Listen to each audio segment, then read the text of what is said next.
শোকাহত এটা আসলে পরিমাপ করার বিষয় না তো। আজকে বিশেষ করে বেশি খারাপ লাগছে, কারণ দীর্ঘদিন বেগম খালেদা জিয়াকে আমরা নিয়ে আসছি।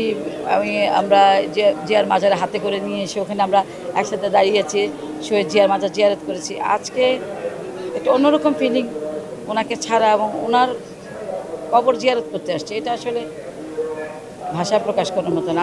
আজকে মানে আজকে বেশি খারাপ লাগছে। বেগম খালেদা জিয়া আসলে একটি নাম না, একটি প্রতিষ্ঠান।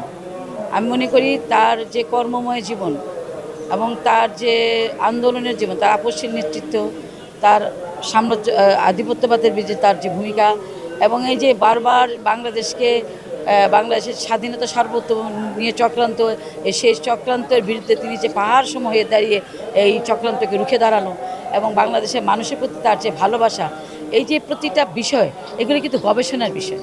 আমি মনে করি যে এটা অবশ্যই আমি জানি তাকে নিয়ে এর আগেও গবেষণা হয়েছে। তিনি জীবিত অবস্থায় অনেক গবেষণা, বিদেশেও তার বিভিন্ন কর্মময় জীবন নিয়ে রিসার্চ হয়েছে। এবং আমি মনে করি যে ভবিষ্যতে প্রজন্মের জন্য আমরা যদি তার প্রতিটা বিষয়কে যদি ভাগ ভাগ করে আমরা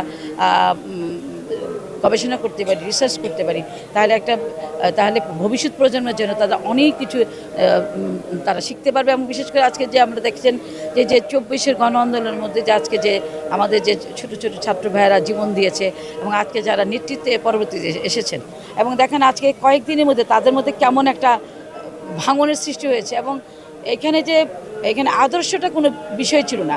এখন দেখেন তারা একটা আদর্শ ছিল, সেটা শেখ হাসিনার পতন করা। কিন্তু শেখ হাসিনার পতনের মধ্যে দিয়ে কিন্তু তারা একত্র থাকতে পারেনি, তারা বিচ্ছিন্ন হয়ে গেছে। এবং দেখেন আমরা বেগম খালেদা বাংলাদেশ জাতীয়তাবাদী দল সৃষ্টির পরে কিন্তু অনেকে ভেবেছিল যে বিএনপি এরকম বিচ্ছিন্ন হয়ে যাবে, জনগণের কাছে যেতে পারবে না, জাতীয়তাবাদী দল মুক্ত উপরে পড়বে। কিন্তু বেগম খালেদা জিয়ার যে আপসীর নেতৃত্ব, এবং সে যে এই যে বাংলাদেশের জনগণকে পালস বুঝে তাদেরকে নিয়ে যে আন্দোলনগুলো তৈরি করা এবং এগিয়ে নিয়ে যাওয়া, এটা অবশ্যই শুধু বাংলাদেশের মানুষের জন্য শুধু নতুন প্রজন্ম না, বাংলাদেশের সকল স্তরের মানুষের জন্য একটি শিক্ষণীয় বলে আমি মনে করি।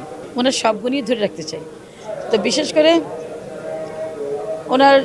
উনি একজন অনেক বড় মানবীয় নেত্রী ছিলেন, মানবীয় গুণ সম্পন্ন একজন নেত্রী ছিলেন, যেটা আসলে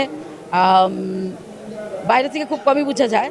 কারণ বাইরে থেকে আমরা খুব কাছে থেকে দেখছি উনি কিন্তু খুব সরল প্রকৃতির এবং খুব সহজ সরল একজন মানুষ ছিলেন।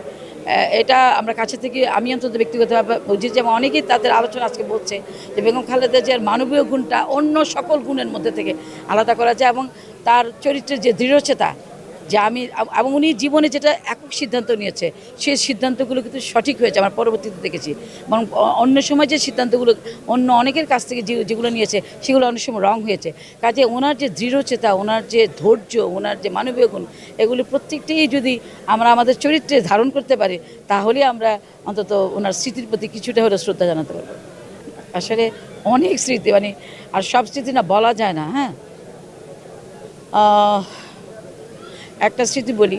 উনি ওনার তো খাওয়া দাওয়া খুব লিমিটেড ছিল। তো কোনো অনুষ্ঠানে গেলে আমাদেরকে বিশেষ করে আমাকে বলতেন, উনি খেতে পারতেন না, তো বলতেন তোমরা খাও। হ্যাঁ, তো আমাদের খাওয়ার জন্য বলতেন, আবার পরবর্তীতে জিজ্ঞেস করতেন আমরা খেয়েছি কি না, আবার খাবারটা কেমন ছিল, এই যে ফিলিংস। এবং আমরা অনেক নারী নেত্রীরা ওনার সাথে যেতাম, ওনার সাথে হতে যেতাম না, উনি আমাকে বারবার জিজ্ঞেস করতেন ওরা কি খেয়েছে, ওরা কি থাকার জায়গাটা ঠিকমতো পেয়েছে, এই যে বারবার জিজ্ঞেস করা। এবং আমি ব্যক্তিগতভাবে খেয়েছি কিনা উনি বারবার জিজ্ঞেস, আমরা যারা সাথে থাকতাম প্রতিটা মানুষের খোঁজখবর নিতেন। এই যে বললাম না, তার যে মায়া, এটা আসলে একজন মায়ের মতো, একজন নেত্রীর মতো, অভিভাবকের মতো, এটা আসলে বলার মতো।